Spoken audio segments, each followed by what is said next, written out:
we shall never know all the good that a simple smile can do. Let us always meet each other with a smile, for the smile is the beginning of love. We need to find God, and He cannot be found in noise and restlessness. God is the friend of silence. See how nature, trees, flowers, grass, grows in silence. See the stars, the moon and the sun, how they move in silence. We need silence to be able to touch souls. Spread love everywhere you go. Let no one ever come to you without leaving happier. Be faithful in small things because it is in them that your strength lies. Joy is prayer. Joy is strength. Joy is love. Joy is a net of love by which you can catch souls. If we have no peace, it is because we have forgotten that we belong to each other. I have found the paradox, that if you love until it hurts, there can be no more hurt, only more love. If you can't feed 100 people, then feed just one. Loneliness and the feeling of being unwanted is the most terrible poverty. We ourselves feel that what we are doing is just a drop in the ocean. But the ocean would be less because of that missing drop.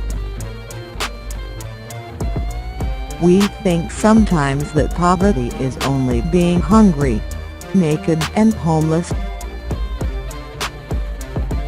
The poverty of being unwanted, unloved and uncared for is the greatest poverty.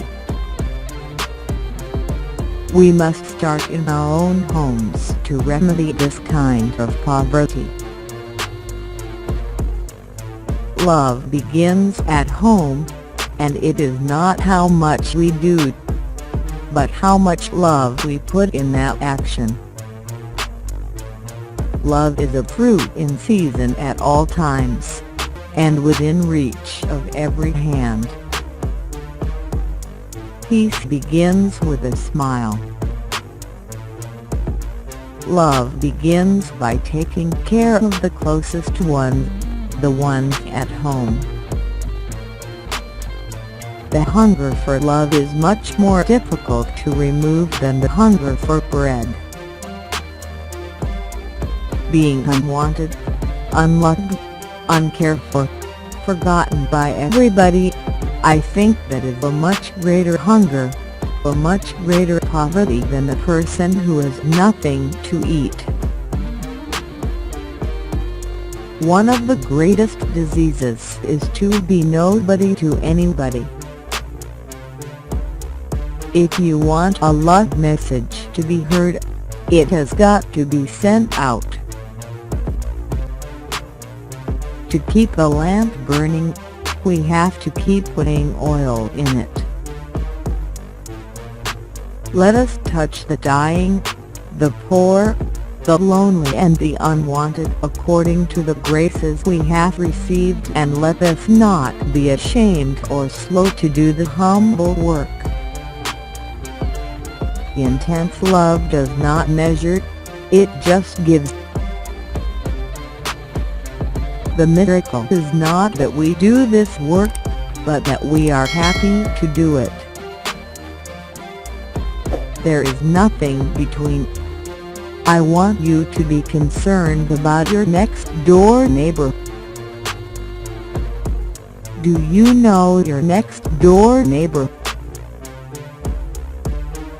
There must be a reason why some people can afford to live well.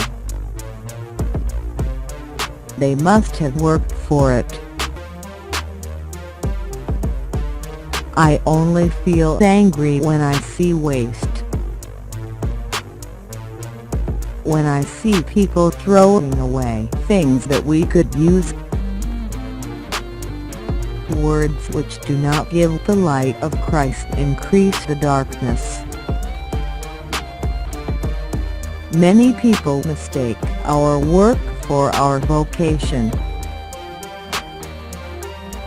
Our vocation is the love of Jesus. I try to give to the poor people for love what the rich could get for money. No, I wouldn't touch a leper for £1,000, yet I willingly cure him for the love of God. Each one of them is Jesus in disguise. Even the rich are hungry for love, for being cared for being wanted, for having someone to call their own. Let us not be satisfied with just giving money. Money is not enough. Money can be got, but they need your hearts to love them.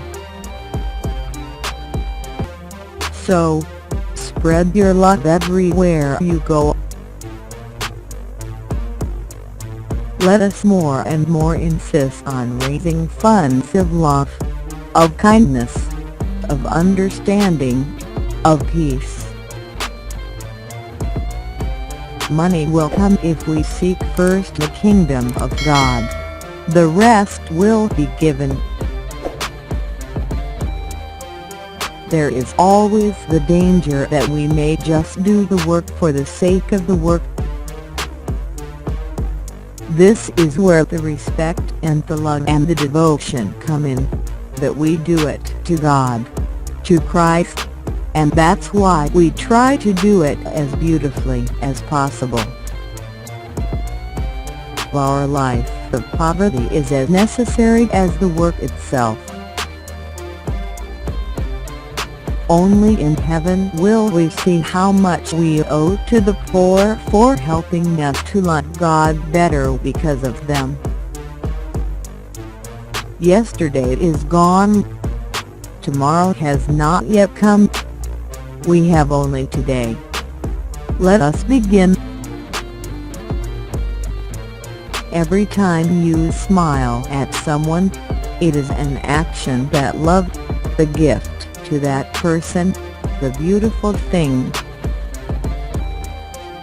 Plain words can be short and easy to speak, but their echoes are truly endless.